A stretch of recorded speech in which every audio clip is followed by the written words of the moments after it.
Hello and welcome to this walkthrough of a past GCSE non-calculator paper. This is a Pearson Edexcel paper. It is available publicly through their website or on other websites, and the mark scheme is also publicly available. So anybody can get hold of this information. This is nothing that isn't out there in the public domain. I'm going to walk through the answers. I'm going to try and take them steadily, but there may be things that I assume you know how to do to answer certain questions. And that may make certain questions feel a little rushed. I apologise for that, but obviously if you need to learn the basics, then it might be worth going into those particular topics and studying them specifically. This is just to give an idea of what a whole paper involves, okay? Particularly with the exam coming up next week. So if we make a start on the questions. Question 1, write 180 minutes in hours. There are 60 minutes in an hour, so all we're going to do is 180 divided by 60, which gives us 3. Okay, so that's 3 hours as the answer. Write 0.73 as a percentage. Well, 0.73 is 73/100ths, and a percentage just means out of 100, so that is 73%. Work out 10 times and then in brackets 3 plus 5. So we just resolve the brackets first. 10 times 8 and 10 times 8 gives us 80. Write down a prime number that is between 20 and 30. So this is the first one where the knowledge is maybe going to be a little bit more important than just being able to do simple arithmetic. So a prime number is a number that can only be divided by 2 factors. Those factors are 1 and itself. I've written down all the numbers from 20 to 30, including 20 and 30, probably not necessary, but they're going to be eliminated anyway in this case. And then all I'm going to do is I'm going to check to see if they can be divided by lower prime numbers, starting with 2. So I take all the numbers that can be divided by 2 and I cross those out. I then take all the numbers that can be divided by 3 that I've not already crossed out. I cross those out. And I'm going to take all the numbers that can be divided by 5 and I'll cross those out. And for this sort of question at foundation, you might want to check divided by 7 as well, but neither of these numbers can be divided by 7. And my answer, I'm going to choose 23, but either 23 or 29 would have been acceptable. Find the number that is exactly halfway between 7 and 15. So again, I'm going to write out a number line and I'm just going to go one step at a time from each side until I reach the middle. And that is 11. There are mathematical ways to work that out, but let's keep it simple. Harry is planning a holiday for 4 people for 7 days. Here are the costs for the holiday for each person. So the travel is £150. The hotel is £50 for each day. And the spending money is £250. Question says, work out the total cost of the holiday for 4 people for 7 days. So we're just going to take each category and we're going to multiply it by 4 for the number of people. So if we start off with the travel, 150 times 4 means that's £600. We then take the hotel. Remember, we have to times this by 7 because there are 7 days. So 50 times 7 gives us 350, and then we need to times that by 4 for the number of people. So 350 times by 4 gives us 1,400. Then for spending money, 250 times 4 is 1,000. And all we do is we add up the 3 numbers that we've produced, 600 plus 1,400 plus 1,000, which gives us 3,000.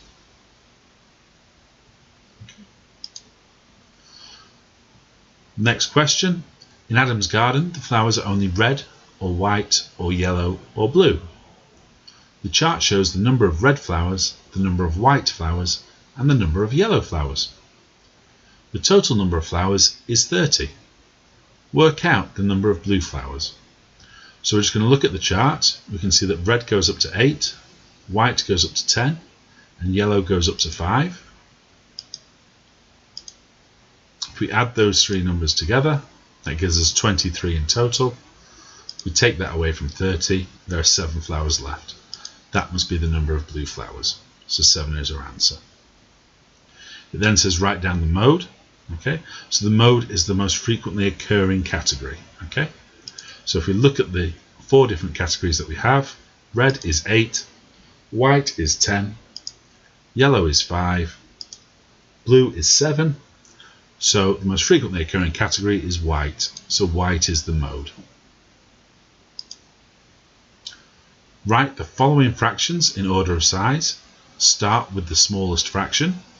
So all I'm going to do to start off with is I'm going to convert these fractions all to 12ths, because that can be done relatively easy with the fractions that we've been given. Sometimes it might be worth converting them to decimals. In this case, I've just converted them all to 12ths. So 1/3, if I times it all through by 4, I get 4 12ths. 3/4, if I times it all through by 3, I get 9 12ths. 1/4, if I times it all through by 3, I get 3 12ths. 7 12ths is already in 12ths. And then 1/2, if I times it all through by 6, I get 6 12ths. So 3 12ths is the smallest, then 4 12ths, then 6 12ths, 7 12ths, and 9 12ths. I write the categories or the fractions as they appear. So Ruth left her home at 9 a.m. and walked to the library. She got to the library at 10:30 a.m. Ruth walked at a speed of 4 miles per hour. Work out the distance Ruth walked. So again, I'm going to try and keep this simple. So she started off, she walked for an hour from 9 a.m. to 10 a.m. She's working at 4 miles an hour, then that would be 4 miles. She then walked for a further half hour. So half of 4 is going to give me 2 miles. If I add those together, that means she must have walked a total distance of 6 miles. Ruth got to the library at 10:30 a.m. She stayed at the library for 50 minutes. Then she walked home. Ruth took 1¼ hours to walk home. At what time did Ruth get home? To answer this question, I like to split it up into hours and minutes. So if we write out the sum we need to do first, okay, I've got 10:30 or 10 hours and 30 minutes plus 50 minutes, and an hour and a quarter is 1 hour and 15 minutes. I will first add the minutes together. So I'm going to add the 30, the 50 and the 15. This gives me 95 minutes. Now I know there are 60 minutes in an hour, so I'm going to split this down into hours and minutes again. So the 95 minutes becomes 1 hour and 35 minutes. Now that I have this answer, I can add it back to the original hours that were in the sum. So if I take the 10 hours and the 1 hour that I already had, and I add the 1 hour 35, that gives me 12 hours and 35 minutes. Or in this case, 12:35 p.m. Question 10a. Solve t plus t plus t equals 12. Collecting like terms, that gives me 3t equals 12. 12 divided by 3 means that t equals 4. Solve x minus 2 equals 6. So just add 2 to both sides. Then I get x equals 8. Solve 6w plus 2 equals 20. So I'll start off by taking 2 from both sides. That gives me 6w equals 18. And if I divide it all through by 6, then I end up with w equals 3. Question 11. Work out 74 times 58. So my method may be a little bit old school here. I know a lot of people use the boxes with the diagonal lines, but just doing the method that I find most comfortable. So I'm going to split this into parts. 70 times by 50, so 7 times 5 is 35. Add the 2 zeros. 70 times 8, so 7 times 8 is 56. Add the 0. 4 times 50, 4 times 5 is 20. Add the 0. And then 4 times 8. 4 times 8 is 32. And then I'll just add those numbers on, one at a time. So 3,500 plus 560 is 4,060. 4,060 plus the 200 is 4,260. 4,260 plus the 32 is 4,292. If you wanted to use the columns and carry things over, that's fine as well. It's just breaking it down to little steps, little chunks, making it easy on yourself. So question 12 asks, AB and BC are perpendicular lines. A. Find the value of x. So if the lines are perpendicular, that means that angle, ABC, must be 90 degrees. That means if we add the two 25s together, we get 50. If we take that away from 90, the remainder must be the size of x. So x is 40 degrees. RS and TU are parallel lines. PQ is a straight line. An angle of size 125 degrees is shown on the diagram. So you can see that at the top. B, part 1. Write down the letter of one other angle of size 125 degrees. Give a reason for your answer. So I've provided two answers here. You only need one. The first one is angle D, because this is a corresponding angle, also known sometimes as an F angle. The other one I've chosen is B, because this is a vertically opposite angle. In this case, vertically opposite because it's opposite a vertex, or opposite a point, however you want to think about it. Okay, it's an opposite angle. Explain why A plus B plus C equals 235 degrees. So the angles around a point make up 360. If we take 125 off of 360, we're left with 235. So A plus B plus C must be 235.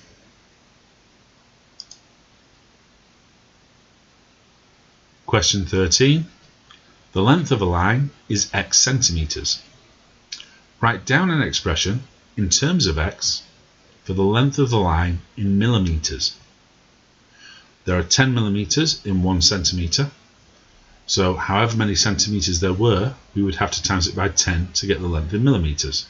So the expression is very simply 10x. Work out 1/5 of 70. So when you're working out a fraction of a number, you times the two together, but because it's 1/5, it's just basically a division. So 70 divided by 5, how many 5s there are in 70? And the answer is 14. You can either do your 5 times table, or you could try doing 7 divided by 10 then doubling it. It depends how your mind works. Fiona has to work out the exact value of 48 divided by a half. She writes 48 divided by a half equals 24. Fiona's reason is there are 2 halves in 1, so there will be 24 halves in 48. Explain what is wrong with Fiona's reason. So she is correct that there are 2 halves for every 1. This means there are twice as many halves as there are items. Twice of 48 is 96, not 24. If you have 48 cakes, you cut them in half, you end up with 96 halves, not 24. Question 15a, write down the value of root 64. In this case, with it being a non-calculator paper, it's a question of you sort of knowing the numbers. If you didn't know what the answer to this question was off the top of your head, you would just try all the square numbers until you got a result. So 1 times 1 is 1, it's not 1. 2 times 2 is 4, it's not 4, so it's not 2. 3 times 3 is 9, and so on and so forth. Eventually you would get to 8 times 8 equals 64, and therefore the root of 64 is 8. Work out the value of 5 cubed. A little bit more straightforward, we're just going to do 5 times 5 times 5, which is 125.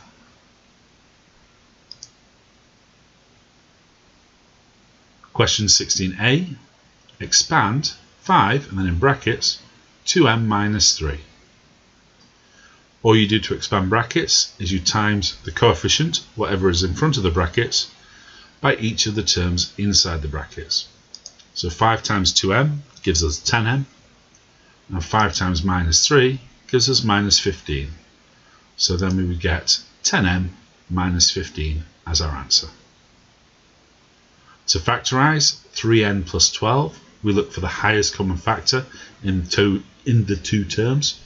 So the two terms are 3n and 12. the highest common factor is 3. If we divide 3n by 3, we get n, and if we divide 12 by 3, we get 4. So because 3 is the highest common factor, that will go in front of the brackets, and n and 4 will be the two terms inside the brackets. So 3, open brackets, n plus 4.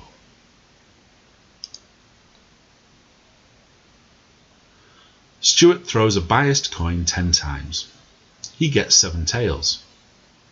Maxine throws the same coin 50 times. She gets 30 tails. Prasha is going to throw the coin once. Whose results will give the better estimate for the probability that she will get tails? Stuart's or Maxine's? You must give a reason for your answer. Maxine's result will give a better estimate as she used a larger sample size. She tossed the coin more times. Use Stuart's and Maxine's results to work out an estimate for the probability that Prasha will get tails. So if we look at the total number of times they both threw the coins, Stuart threw it 10 times and Maxine threw it 50 times. That's 60 coin tosses in total.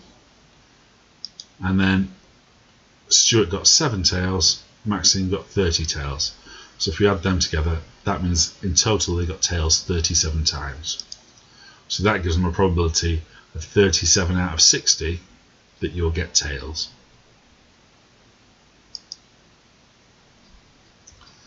The diagram shows a rectangular garden path. The path is 600 centimetres by 120 centimetres.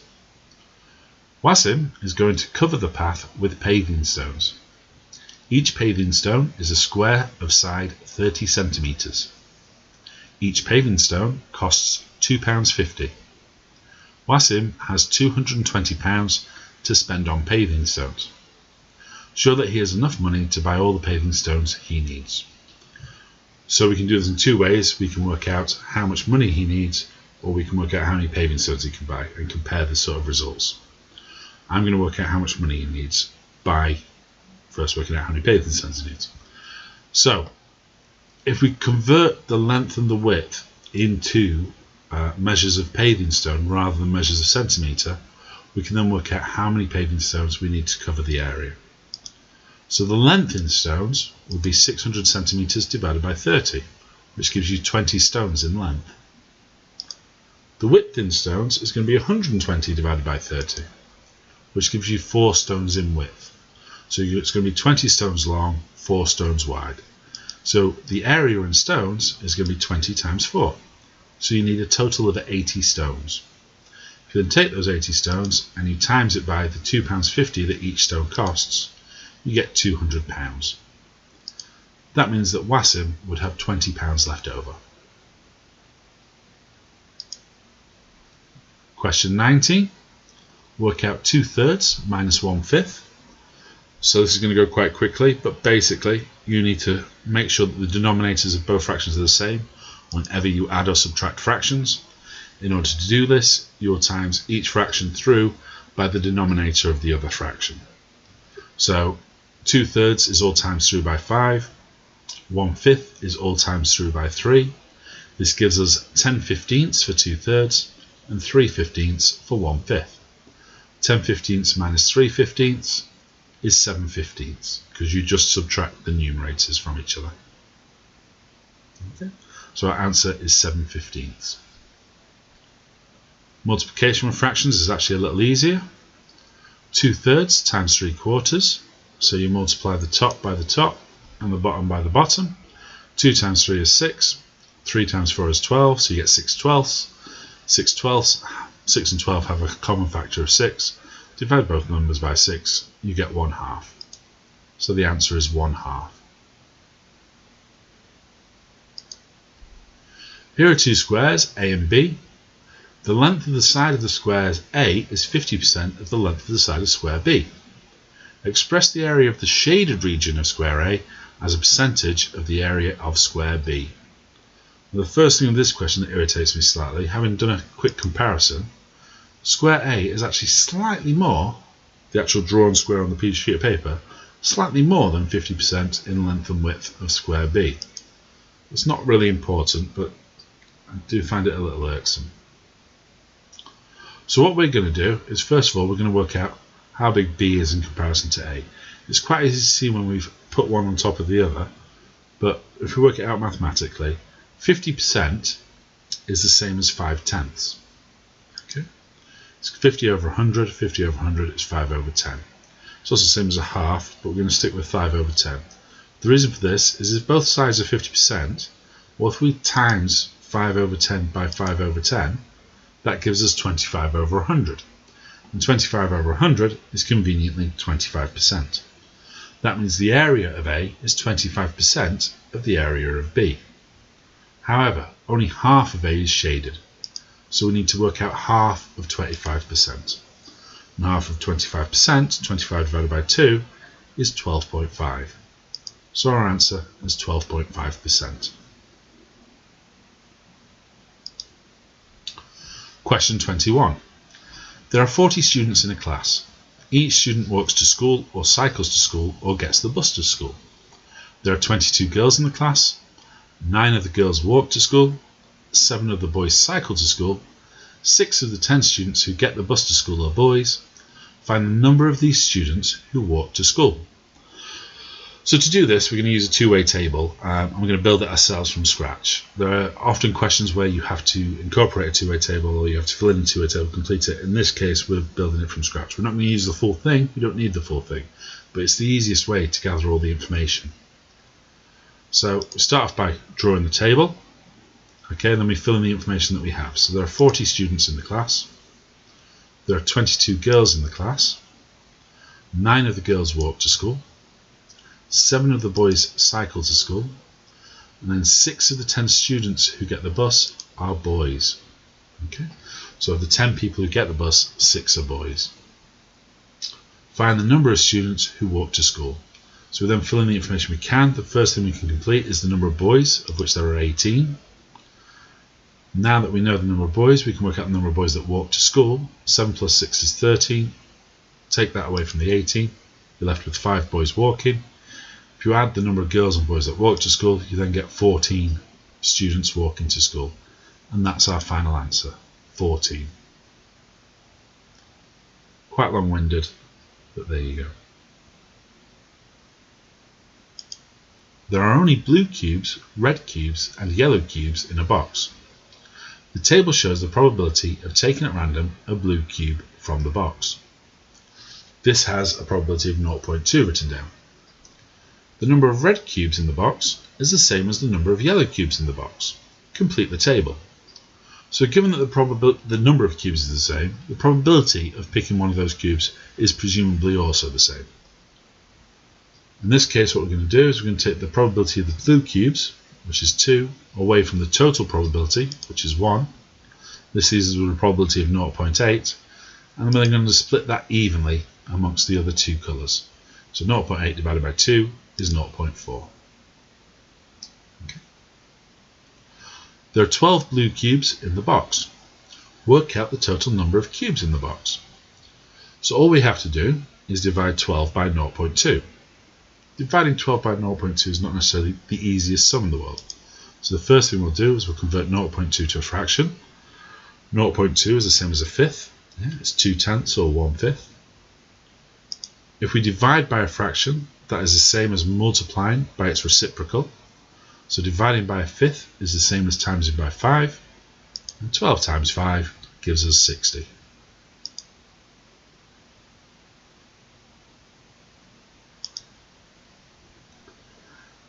Question 23. Dion needs 50 grams of sugar to make 15 biscuits. She also needs 3 times as much flour as sugar and 2 times as much butter as sugar. Dion is going to make 60 biscuits. Work out the amount of flour that she needs. So the first step here is we're going to work out how many batches of biscuits she's making. There are 15 biscuits for 50 grams of sugar, so 60 is the total number of biscuits she's making, divided by 15 means she's making 4 batches in total. So to work out the flour, well, for each batch she needs 3 times as much flour as sugar, so she would need 150 grams of flour. If we then multiply that by the number of batches that are being made, she needs a total of 600 grams of flour. Dion has to buy all the butter she needs to make 60 biscuits. She buys the butter in 250 gram packs. How many packs of butter does Dion need to buy? So it's the same sum, we're using the same numbers from before.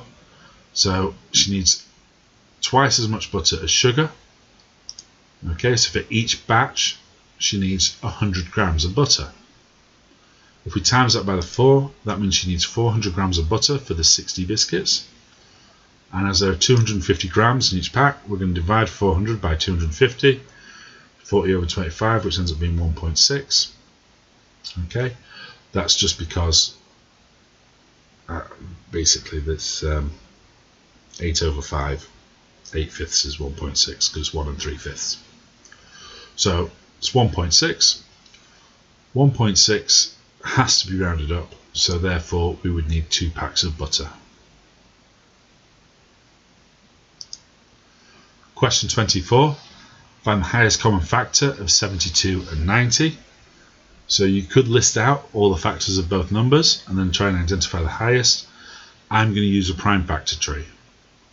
So if we take 72 first of all and find out what its prime factors are, 72 can be split into 2 and 36. 36 then splits into 2 and 18. 18 then splits into 2 and 9. And 9 is 3 times 3. So the prime factors of 72 is 2 cubed times 3 squared. We'll then do the same for 90. So 90 is 2 and 45. 45 is 5 and 9. And 9 is 3 and 3. So the prime factors of 90 are 2 times 3 squared times 5. In order to find the highest common factor, you take the lowest power of each number that they share. So in this case, that would be 2 and 3 squared. 2 times 3 squared is 18. Therefore 18 is the highest common factor of 72 and 90.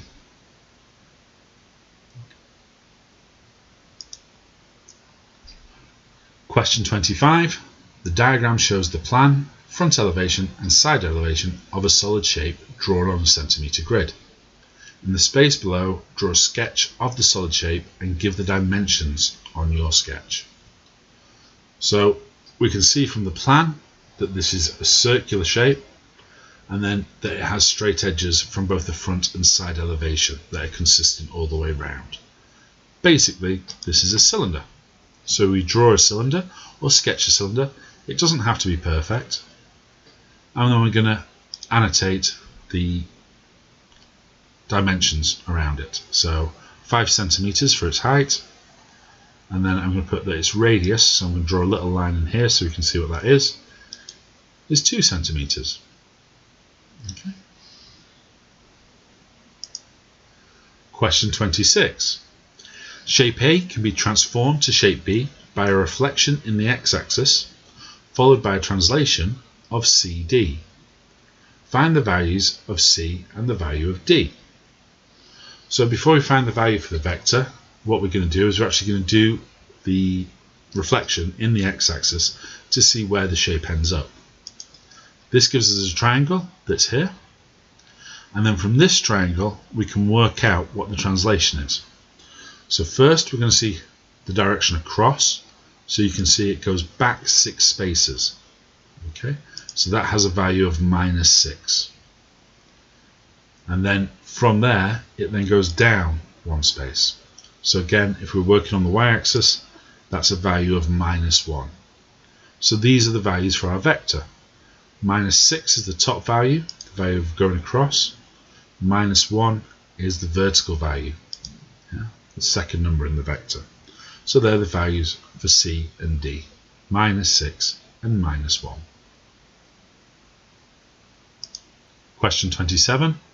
A shop sells packs of black pens, packs of red pens, and packs of green pens.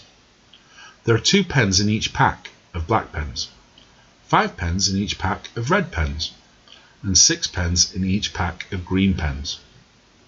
On Monday, the ratio of the number of packs of black pens sold to the number of packs of red pens sold to the number of packs of green pens sold was a ratio of 7 to 3 to 4. A total of 212 pens were sold. Work out the number of green pens sold.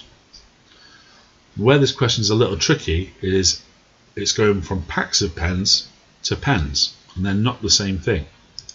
So if we start off with the ratio of the packs, you need to convert that to the ratio of the pens, and there are a different number of pens in each pack. So to do that, what we're going to do is we're going to times each of the ratios by the number of pens that appears in each of those packs. So 7 times 2, 3 times 5, 4 times 6, which gives us 14, 15 and 24. So this is the ratio of the pens that were sold as opposed to the packs. If we add those totals together, we can then use that to work out how many multiples of that ratio set were sold. So 14 plus 15 plus 24 gives me 53, so there are 53 pens in a single set of that ratio. If I then divide the total number of pens by 53, I get 4, which means there were 4 sets of that ratio. I can then take that 4 and I can times it by the number that I'm interested in, which is just the number of green pens that were sold. So 4 times by 24 gives me 96. So 96 is the number of green pens that were sold. And if it wanted the number of packs, we would have divided that 96 by 6 and we would have got the answer for the number of packs, which would have been 16. Okay. Question 28. Here are 2 rectangles. It says QR equals 10 centimeters and length BC equals length PQ. The perimeter of ABCD is 26 centimeters. The area of PQRS is 45 centimeters squared. Find length AB. So we'll start by filling in the information that we know. So we know that QR is 10 centimeters. If the area of that shape is 45 centimeters squared, then 45 centimeters divided by 10 centimeters squared divided by 10 will give us 4.5, which must be the length of the other side. In this case, the side we're interested in is PQ. We're interested in PQ because PQ is the same as length BC. So BC must also be 4.5 centimeters. The perimeter of ABCD is 26 centimeters, so to find the length of 2 adjacent sides added together, we divide the perimeter by 2. 26 divided by 2 is 13. If we then take 4.5 away from the 13, it will give us the length of side AB. 13 minus 4.5 is 8.5 centimeters. So 8.5 is our answer.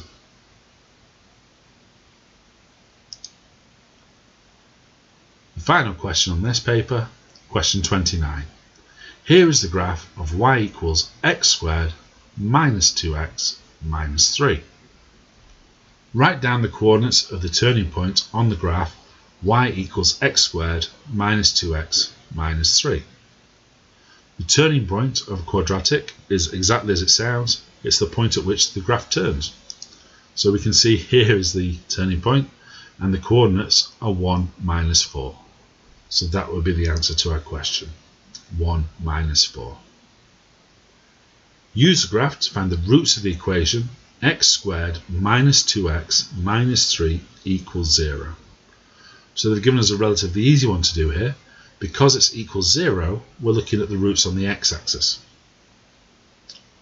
So if we look at where the curve crosses the x-axis, we can see it crosses quite clearly at -1 and at 3. So the answer is x equals -1 and x equals 3. Those are the 2 roots to that equation. Thank you very much for your time. I hope that was helpful.